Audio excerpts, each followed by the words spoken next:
boys and girls, secondary students of Dhamma classes, Buddhist youth members, and all practicing Buddhists. May you all be well and peaceful. Now, today we are going to do a very important topic in Dhamma practice.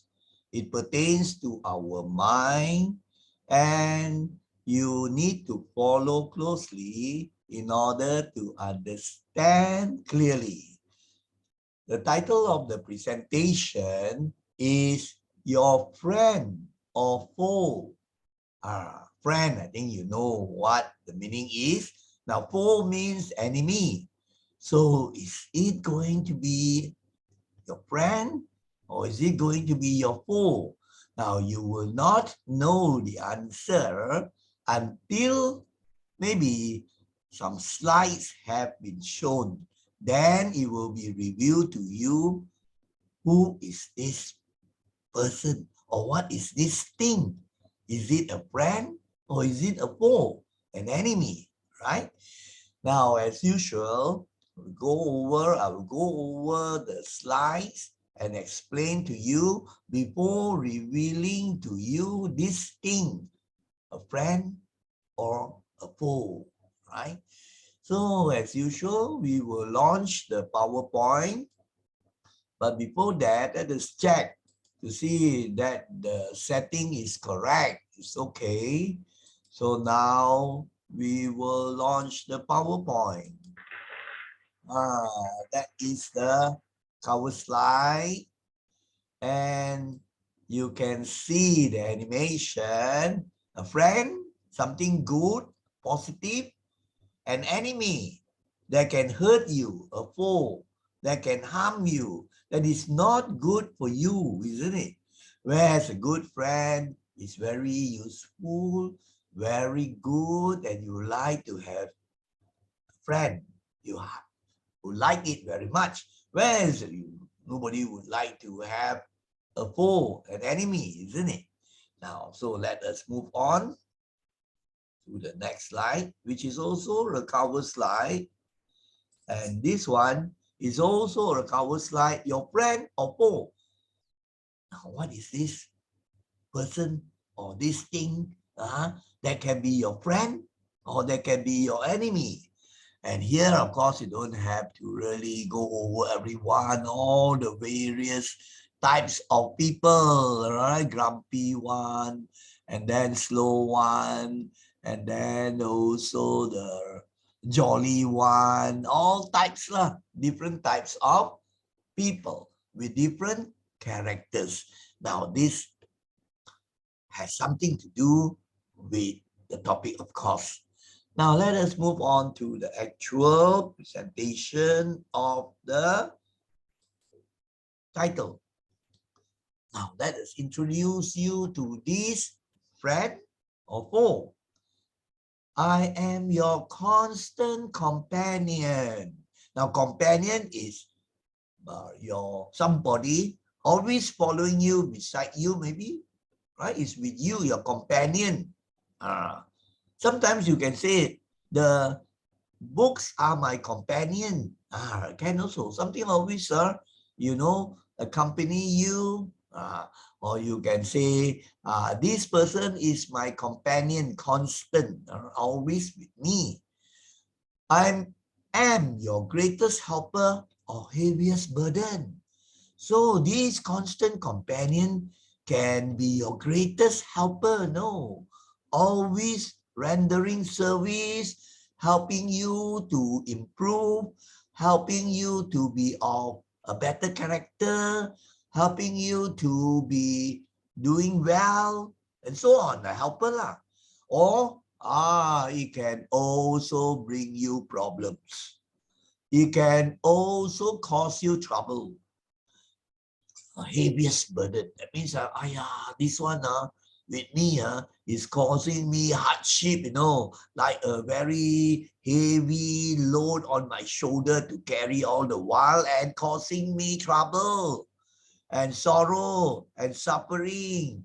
and bad things. So what is this thing? Or who is this person? That can be either of these, greatest helper or heaviest burden. Then the next line says, I will push you onward or drag you down to failure. When you push you onward, something very motivating that can encourage you to go forward, to be successful, right? Especially when you are lax or when you are lazy or you are idling. So this thing will push you forward, or this person, the companion. On the other hand, it can also cause your failure. It can, as I said just now, bring you trouble, cause you hardship, right? And make your character bad and cause you to be unsuccessful, something that you would regret. So very interesting. So you have not guessed what this thing is yet, right? So let us go on so that you will get interested to find out what is this thing, your friend or your foe. Now, I'm completely at your command. Now, this thing or these people has to obey you actually. You are in control actually. Like completely at your command if you know what to do.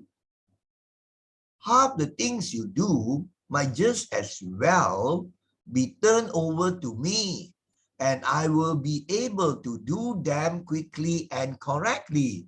Interestingly, this is a very important thing. Most of the things you can say, almost half the things that you would like to do, you can actually let this thing or let this person do it, right?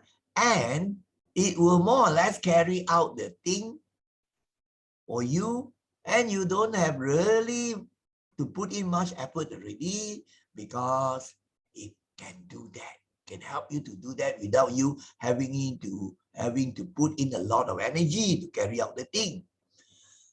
And because of that, this thing that you want to do can be carried out very quickly and correctly also, provided you have that thing or that person under your command, that you have trained it or you have trained him, right? So that he can do what you want, right?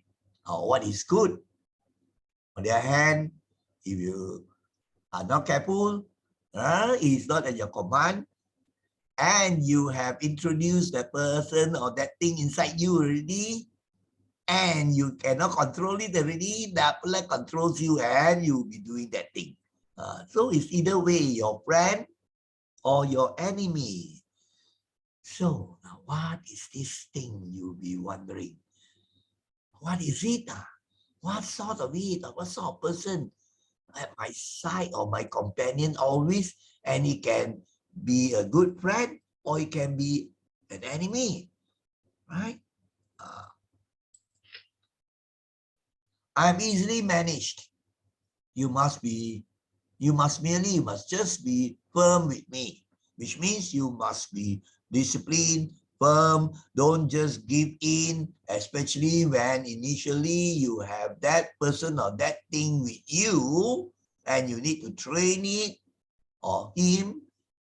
So then after that, the rest becomes quite easy, especially when you want him to do the good things.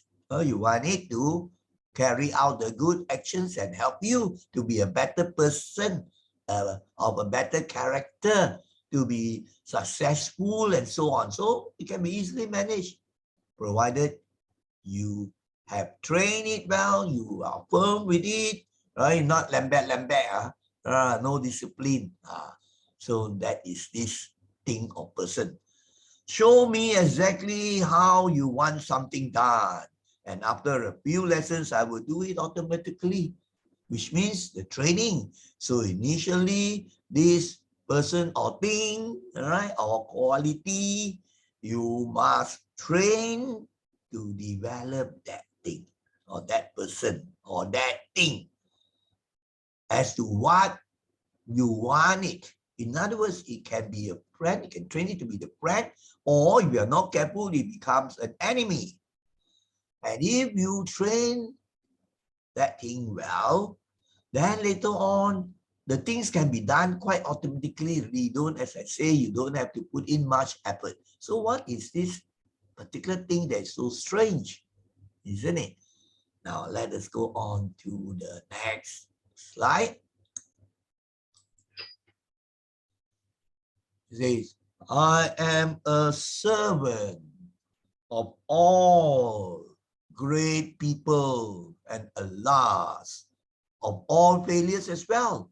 So in other words, this thing or this person can serve, it has served, and it will serve all great people. Great people have this thing as a friend, but also all those who have failed or all those who turn out bad, unsuccessful, have also this thing, and it is now the enemy that has pushed you into failure or sorrow, right? Or maybe a tragedy.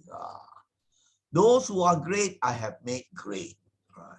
So see, some people are born with actually talent, but you need this companion, right? Constant companion that actually will cause your greatness to come. But on the other hand, some people have these tendencies to be unsuccessful or to get into trouble and so on.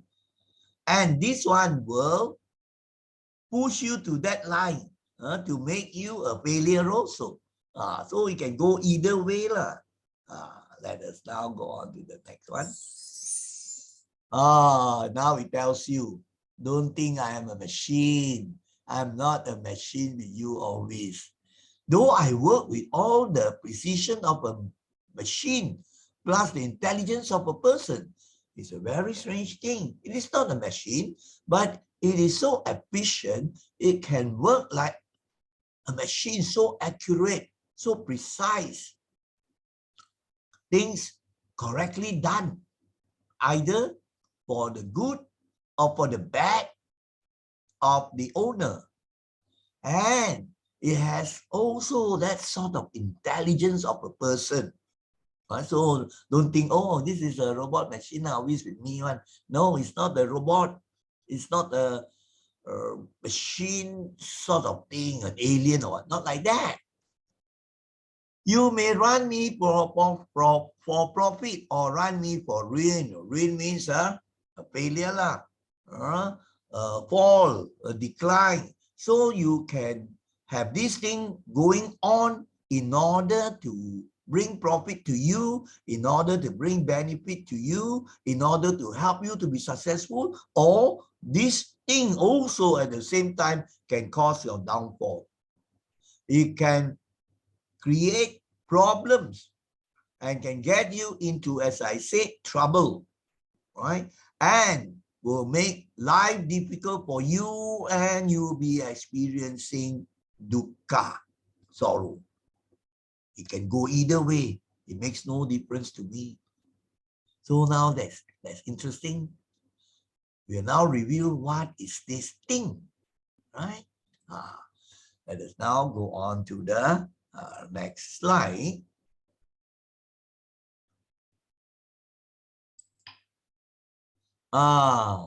Before, not yet review the identity, who am I? Now you have another clue for you. Take me, train me, be firm with me, and I will place the world at your feet. Which means that you have this thing or this person, right? Then you train this person or train this thing. And as I said just now, you must be firm with me. You must have a strong mind, a strong will. You must be disciplined to train that thing. then you find that thing will make you so successful to get fantastic things. Now, if this will be the positive thing, right? That you can be successful, you can get your goals realized. This is what is meant by placing the world at your feet. Whatever that you want will turn up eventually. That is provided you train in the right way and be disciplined, strong enough regard to what you have trained. On the other hand, if you are leceh you are never bothered to train, you are weak-minded, you don't have a backbone, instead you turn that thing into an enemy, a foe. And of course, this enemy will, as I say so many times, will cause your downfall. It will bring you suffering, pain, grief, all the negative things. So who is this thing? Or who is this person? Who am I? Now, students and youths, are you interested to know the answer to this? Who am I? Have you guessed already correctly? Who is this thing with all these qualities just now I said? Interesting, isn't it? Not a machine, not a robot, huh? So let us now come to the exciting part to tell you what this is and explain to you why it's a fantastic answer. And I am habit. So the answer is I am habit. Now, what is the meaning of habit? I think you know. I say, this one, this is his habit lah. He has a bad habit lah. This one has a very good habit of like that lah. A habit is actually settled in your mind already, in your heart, in your character, settled or regular tendency or practice, you know. It's like a conditioned thing already in your mind or heart, regular, settled tendency or practice. And such a thing usually very hard to give up. A habit is very hard to be given up. Like say, this person has the habit of smoking. It's a habit already, right? A settled tendency or practice, so difficult to give up. It's not that it's impossible, you can. Or this person has a very good habit of coming in time, you know, of doing his homework really, really efficiently. Good habit. So a habit can be a bad habit or a good habit. So of course, we must cultivate the good habits. Look at what this famous person has to say. Good habits, once established, are just as hard to break as are bad habits. Just now what I was explaining. Once you establish that habit, or that habit has been picked up through various ways, through your education, through your mixing with the friends, or through the mass media, through the family at home. Bad habits are usually easier to pick up. Good habits, after the end slide is the most important, we look at the most important habits, or you can say in a way, a conditioning of the mind so that you have this settled, strong, regular practice that you can carry out. Something like a program mindfulness. So remember that, you know, a good habit is more difficult to develop. It may take years, you know, to develop this good habit of doing something that is helpful to you in your character development, that can bring you success, a good habit. More difficult to develop, more difficult to train inside you. Whereas a bad habit, bad habit of smoking or drinking or, you know, not being punctual very easily you can pick up that bad habit already. So if you want to be successful, you want to be happy, peaceful, it is important that you have this constant friend, which is a good habit, a constant friend. There's always inside you already a good habit that you find so easily you can carry out already because you're so used to it, you will automatically get things done already because of your good habit. We will examine that later. Now let us look at the next one. Now, what are the two quotations here? First, we make our habits. Then our habits make us. Oh, very important. So, as I say, very easily, you can create or you can develop a bad habit, isn't it?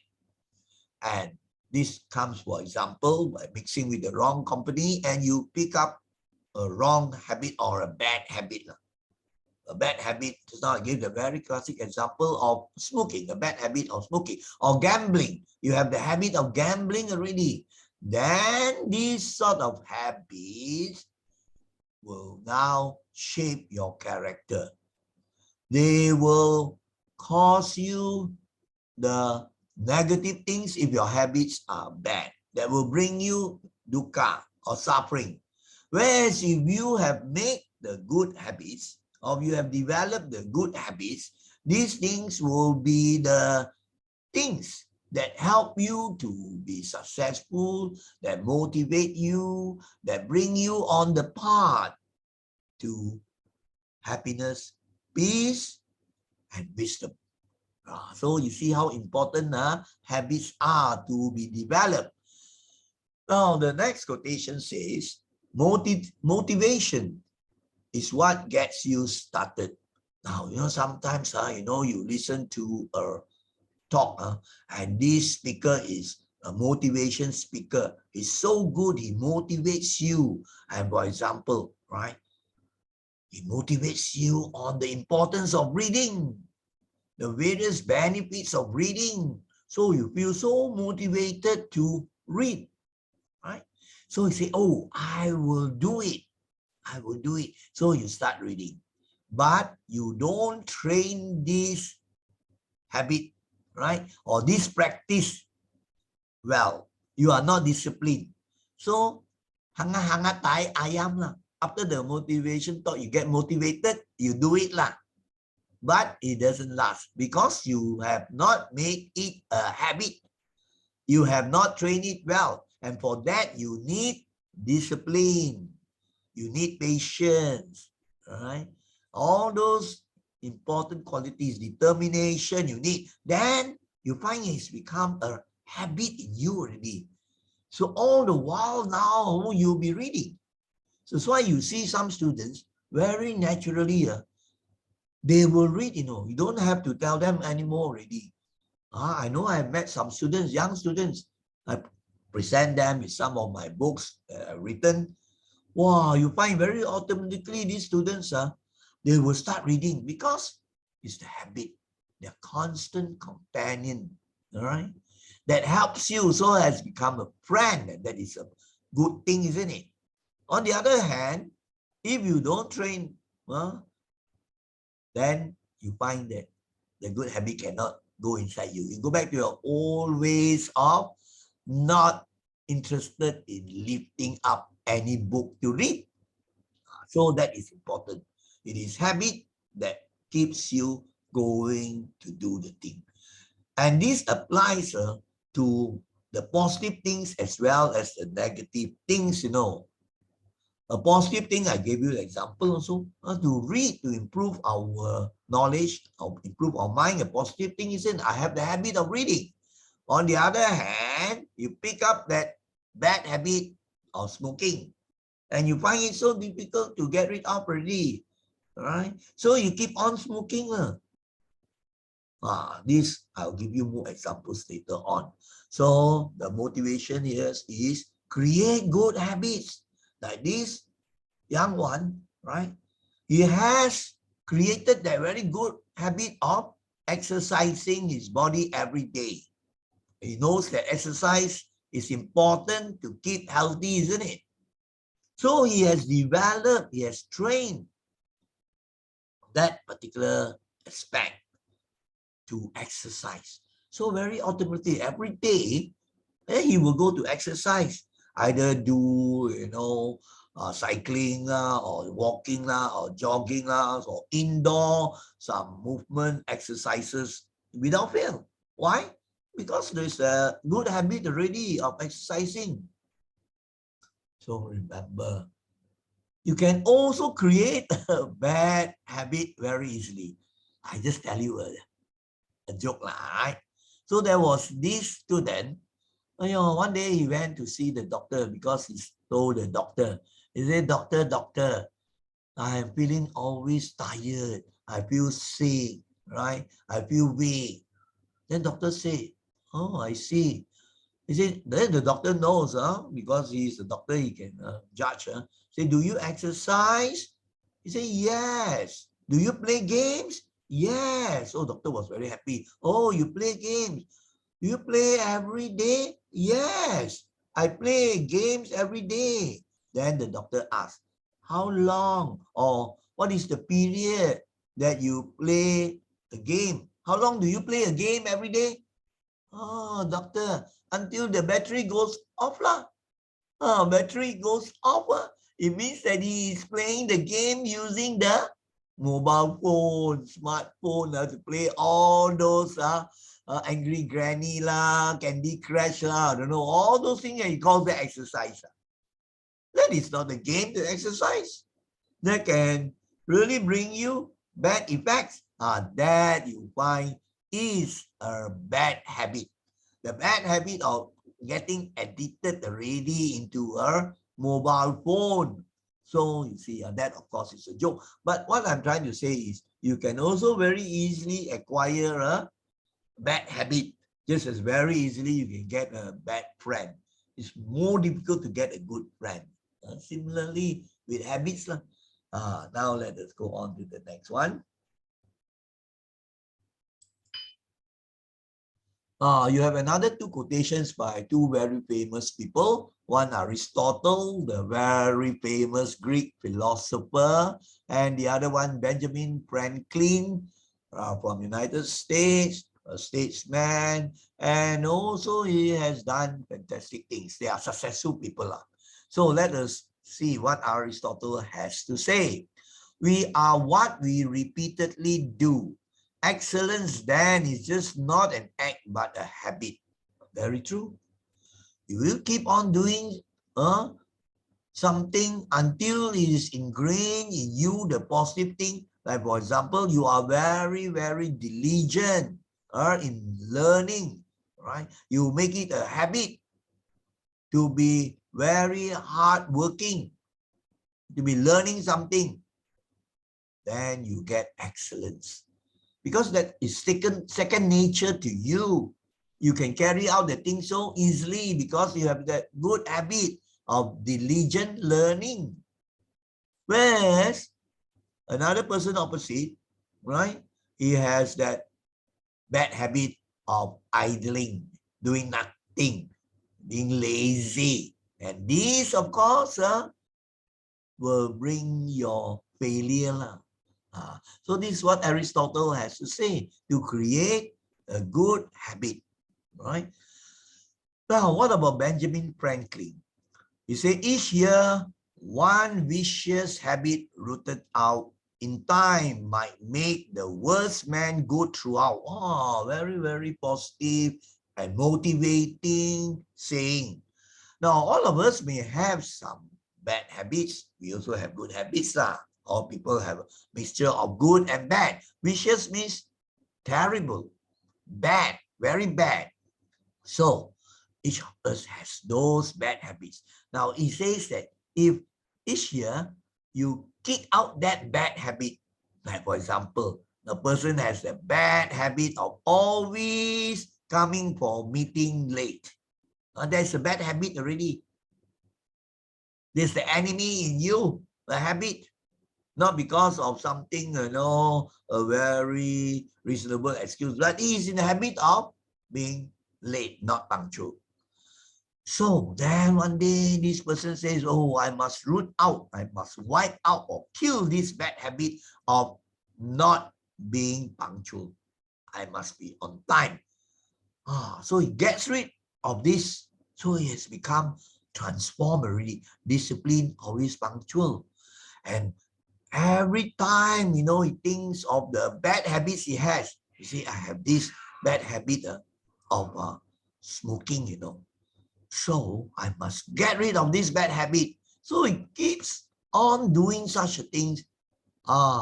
Even the very, very bad person will become fantastic person, a good person with so many good qualities. Wow, isn't that wonderful? So bad habits can be got rid of. You have various methods. You have to be more mindful. You have the determination. You have the patience. You have the discipline and the diligence. Then even the bad person will turn into a good person with very many positive good habits. And this is a person many people will praise and look up to, because now he has many, many good habits, very few bad habits already. That is from Benjamin Franklin. Now let us look on the next one. There is a proverb that says, bad habits like a comfortable bed, easy to get into, but hard to get out of. Isn't it very true? Imagine you are lying or you're sleeping on a very comfortable bed with a nice cushion, right? And bad habits is like that. Very easy to get into. Easy to get into a bad habit. To become bad, as I say, is very easy. There is a saying it takes maybe 3 days to become bad, but it might take 3 years to become good. So this bad habits, just like the bed, very easy and nice. You feel reluctant to get out. And some people, that's a bad habit also. Supposed to get up on that time already, right? But he has the bad habit of not wanting to get up from the bed after he has awakened already, or he has woke up already lah. But still lying there, and then try to complain, I want to sleep again. All these bad habits, the parents, they get exasperated. Some it's time to go to school. And still he has a bad habit of wanting to stay in a comfortable bed, sort of thing. And that's a bad habit, but not discipline. So very true. Easy to get into that bad habit, hard to get out of. But if you want to be successful, you must get out of that bad habit. It can be done. A lot of discipline. Now, what does this person have to say? Albert Hubbard, another prominent person. Cultivate only the habits that you are willing should master you. But the problem is, people go and cultivate the bad habits that control their lives, that lead them into doing bad things or saying bad things. Some people have the bad habit of saying bad words, I remember in St. Anthony's, when I was transferred there in 1992, so many of the students have these bad habits. Early morning, they will shout the bad words, in Cantonese. I cannot say those vulgar words. They are my like that. They go scold the mother's private parts, in Cantonese. So these are bad habits. So now the bad habits have conquered them already. They find so difficult not to say those things. And then what do people think of them?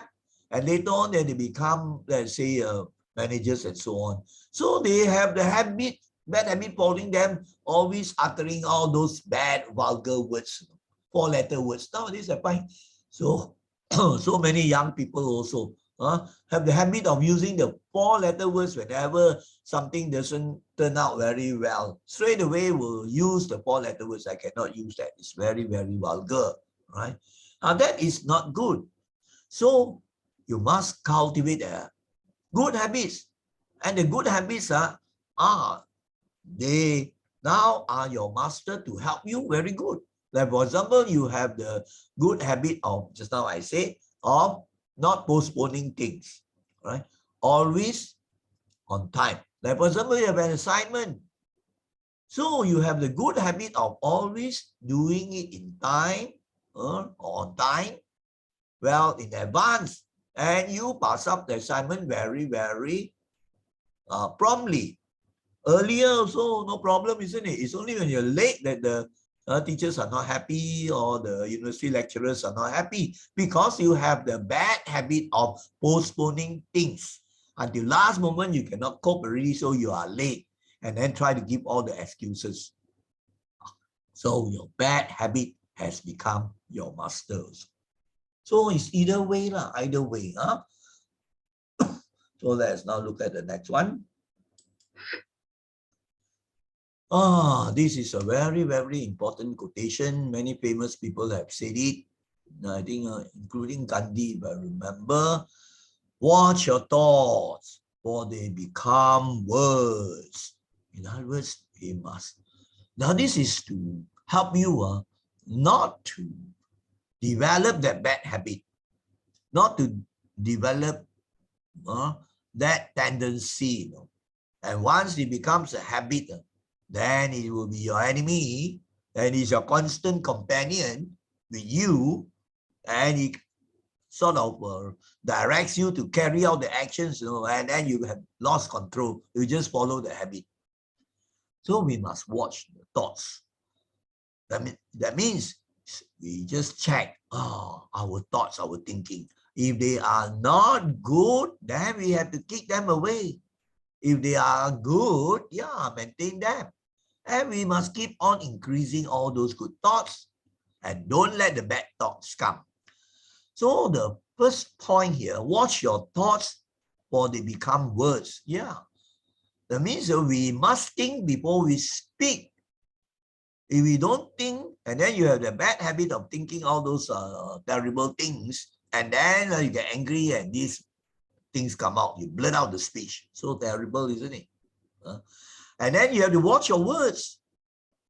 If you are not mindful of what you are speaking, then later on you will act wrongly, in stupid ways, unwholesome ways. So watch your words, the speech, angry words and so on.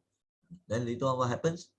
Maybe give the fellow a slap, right? Or you do something horrible, fighting, and then also assaulting and so on. And then watch your actions. You must always, even you have done it already, you have to reflect. Or what you're about to do, you have to know, because they become your habits. Your actions, sometimes bodily actions, right?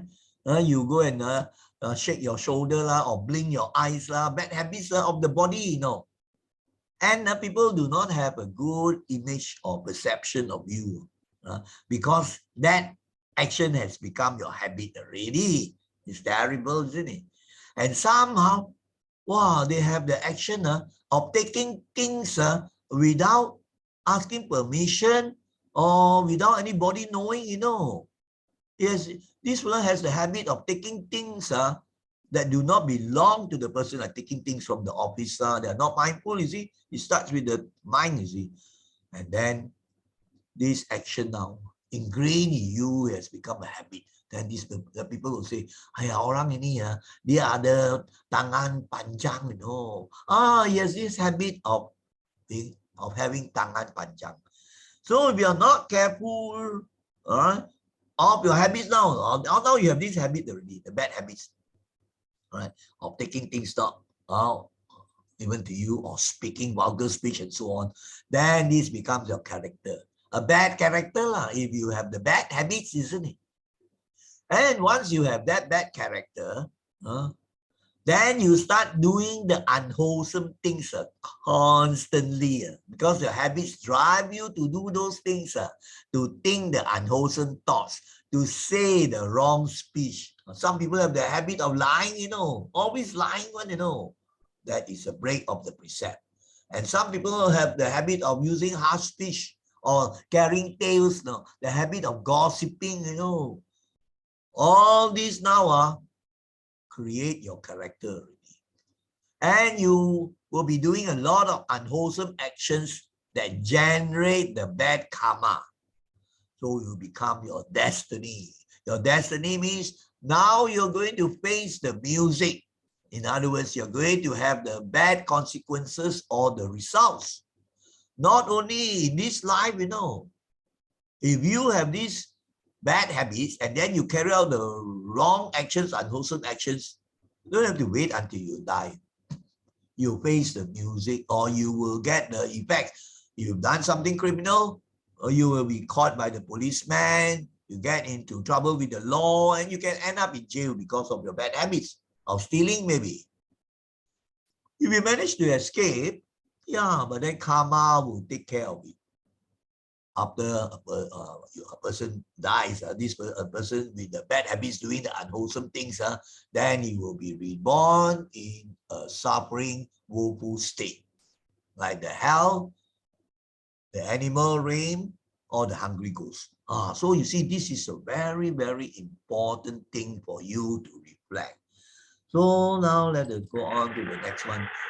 We come to the last most important slide.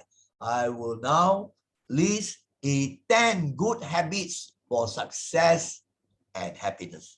And these are your constant friends. All right, these are your constant friends. Everyone is a good friend, a good companion that you have to develop in your character, in your mind. Then you are heading for success and happiness. So let us now look at the first one. What's the first one? Punctuality. Very important habit. I don't know. I was trained right from young. I had very good teachers in my primary school. And in fact, all my brothers and my sister, they also have this quality. They have been trained to be punctual. But today I find not many people have this quality. They have the bad habit instead of not being punctual. And they let people wait for them. Or they don't turn up until maybe even half an hour, 1 hour late, So you have got caught by this enemy. And what is this enemy? Unpunctuality. So in time to come, people come to know, this person, don't ask him to do this thing to help, right? He's always not punctual and he cannot be. So people lose respect for you already. So if you have not been punctual, of course, sometimes you have a certain good reason. You want to attend class, your bicycle get punctured, or your motorbike that once in a while, you understand. But actually, in many cases, it's just a bad habit. So this is a very important point. To be punctual is a good habit. And this is an important ingredient for success and happiness. To be punctual in handing up your assignments, all right? And later on, when you are a manager or a director in a company, and you have to conduct meetings. So you need to be punctual. Otherwise, people lose faith in you. People have a bad image of you. In time to come, your workers also like you, not punctual. So what will happen to the company? The company will lose. There will be problems.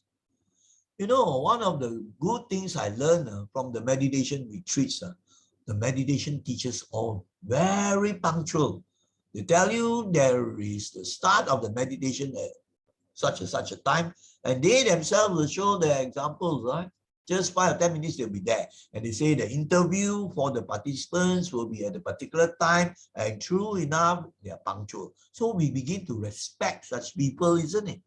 Now let us go on to the next quality. Patience. Today, many young and old do not have this good habit of being patient. So they have the habit of complaining, when they have to wait for things at the traffic lights. They have to wait, it's a traffic jam. So they have developed that bad habit of ngam ngam cham cham. They say, start complaining, a stupid government, this terrible thing. So they have this habit of complaining and criticizing and cursing and condemning with all the not so nice words. So you see that they don't develop this quality, a good habit of being patient and not complaining. That is an ingredient for success and happiness. Otherwise, you will meet with failure and your mind cannot be happy and peaceful. So this is your second good friend, right? He that is patient will be successful. Let's look at the third one. You see, they are all numbered, so you can see that it's like a game. Diligence, hardworking. Right?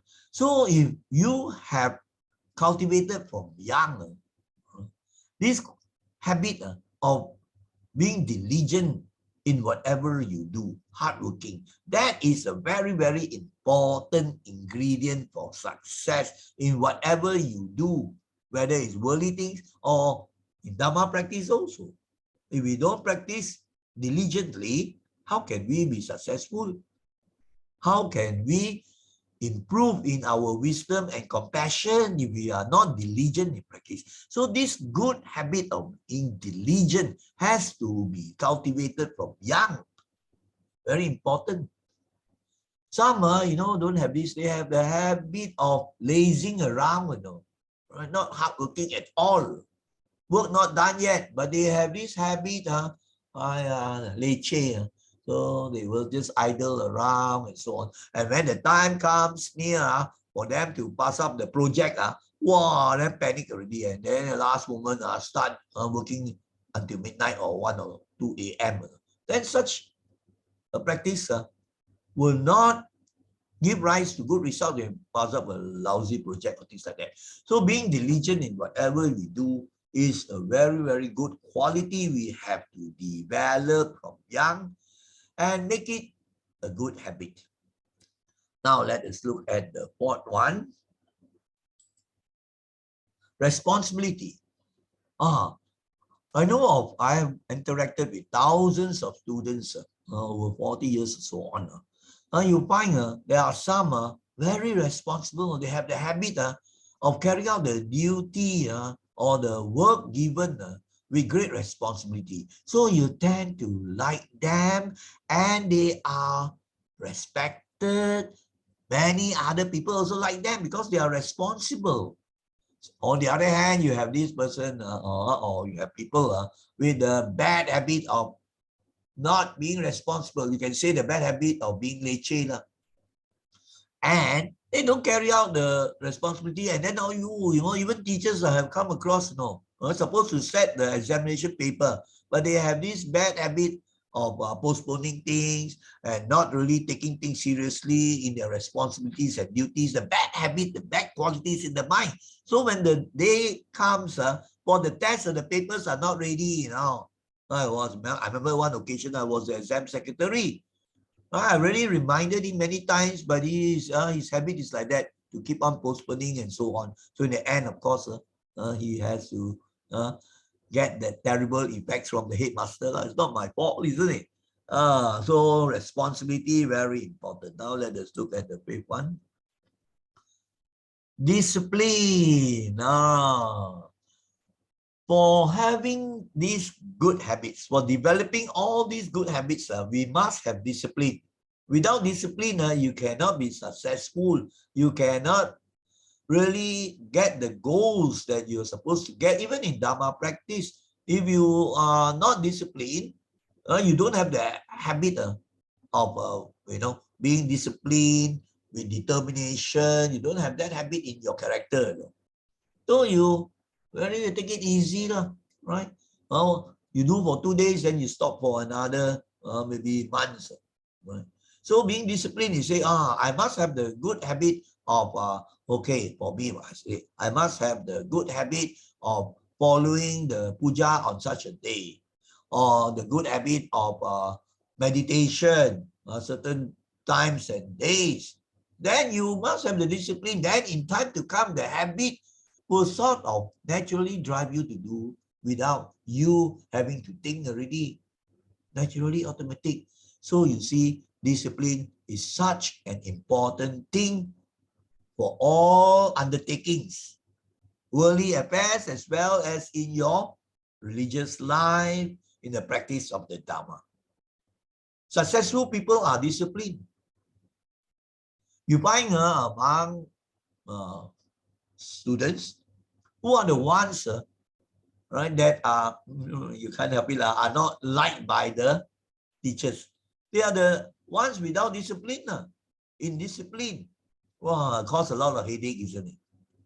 So this has to be inculcated, especially by parents or grandparents, to the child when the child is young.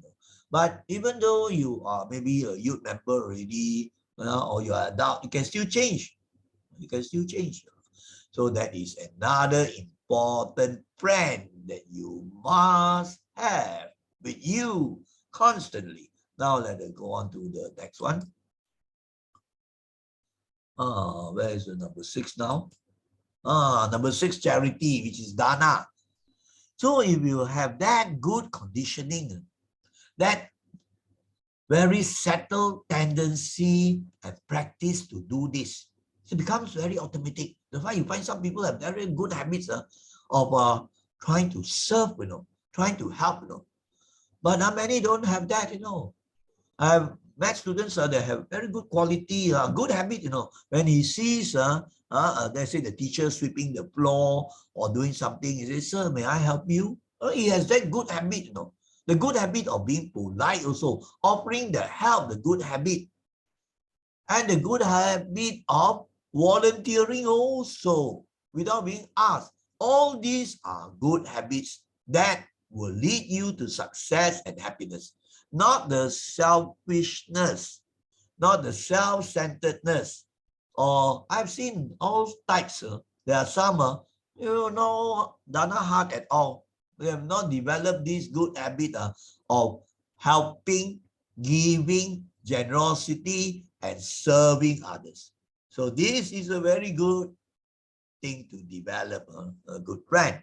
Now let us go on to the next one, which is number 7 now. Metta, loving kindness. If we have, for example, the habit, for me, it has become a habit for almost 30, 40 years already. Every day, practically every day, except maybe sometimes exceptions, certain things happen, you cannot, right? But generally, yes, it has become a habit that every day I must sit and do some meditation on loving kindness. Even though it's 10 minutes, 15 minutes, it doesn't matter because it is a habit already. And that is a good habit. A constant companion for you to have. And this is a valuable companion. So much so that you don't have to be told or you don't even have to think. It becomes automatic, right? Just as a habit, the habit of brushing your teeth before you go to sleep. For me, I have this habit of washing my legs also. I just splashing water over my legs before I go to sleep. So good habits you have to cultivate. And I have also habits of taking the bath morning, evening. All these hygienic practices, they become good habits, your friends. They're going to help you, isn't it? If a person doesn't develop all these good habits, then you are heading for disaster. Lots of problems and trouble you get. So that is number 7. Now let us look at the next one. Number 8. Mindfulness. Today, sad to say, this is not increasing. It's on the decline. Young ones, old ones maybe can understand that they tend to be forgetful. But now I find so many young people don't have the mindfulness. They forget to bring this or bring that for the class, and then they don't keep the appointment, they don't remember. So they have not developed this quality. You can say a good habit of being mindful, of remembering. You have to develop this thing by training. Of course, in Dhamma practice, we have ways to develop the mindfulness. I'm not talking about it today, like through the meditation, through reflection, and so on. So, if a person is not mindful, always very careless, not heedful, not cautious, then you might get accidents more often, isn't it? So it is a very important quality to develop this mindfulness, heedfulness, to know what is happening around. I remember I had students for the guidance classes in PBHP in the early 1990s and then later on 2000 something or so. I put up the notices when you can get application forms. I put all everywhere, everything. And yet these students, they don't have the good habit of being mindful to read the notices. They don't have these habits. So they will phone me in the afternoon, brother, the forms out already for tuition or not? I say, I put them out already. You have not noticed? No, I don't know. So you see, this is a bad habit of being unmindful, not attentive to things. So of course, a person that has this mindfulness, of course, is special. His character is better. He can do things more efficiently, and he has many, many good points of the character. So mindfulness is one of the very important things for happiness and success. Now let us look at the next one. This concerns bhavana. Bhavana means mind development. So we get in the habit of developing our mind. Like for example, I have the habit of meditating a few minutes a day. That habit already is a good habit. It's going to help you. Right? Just now I mentioned also meditation or loving kindness, one of them. Or I have the good habit of every day, maybe I will read some of Buddha's teachings, the Buddha's words. So every day I will do, even though it's a short while. So it's a habit and automatic, you will always do those things. I have the habit of listening to Dhamma talk for a short while, maybe at least once a week or whatever. All this to help you to develop the mind. And when the mind is strong, right, it is pure, then the good qualities of compassion, wisdom will arise. And you are heading for success, happiness, and peace. Right. Now we come to the last of the good habits. And that is avoiding evil, doing good. I think you know, all Buddhas teach this thing. Avoid evil, do good, and purify your mind. Of course, we have the bhavana, mind development is covered here already. Purify your mind. So now, always look into the mind, reflect, and always be very, very alert not to do the wrong things, the unwholesome things, the unskillful things, or you can say the evil things that bring harm to yourself and to other people. And you must always do the good things. So program in a way, the habit, so you will be driven along that direction to do good, to do dana, charity, morality, to observe the precepts. So this is a very, very important thing. So this slide actually is the most important slide of all the slides because I have put here 10 good habits. These are your 10 good friends, constant friend, companion that will help you all along in your life for success, happiness, and peace. So these are the friends you must have. These are the good habits you must develop, right? So we have come to the end already. So before we end this, right, I would like to thank all of you. This one more suitable for the secondary students, the college and university students, the youth members, and also all the adults who are practicing Dharma, because of this last slide as very important reminders for you to reach the goal of final happiness and peace. And that is Nibbana, enlightenment. So, as usual, right, I would like to thank all you students, all the youth members and also all aunties, uncles, or whoever is watching this presentation. I will say sadhu to all of you for taking time and having the good habit of patience, endurance to follow this through for almost 1 hour. So let us now put our palms together and say sadhu 3 times. Sadhu, sadhu, sadhu. So may you all develop very, very good habits and acquire the good, constant companions that are your good habits. Right. Thank you for listening. May you all be well, happy, and peaceful.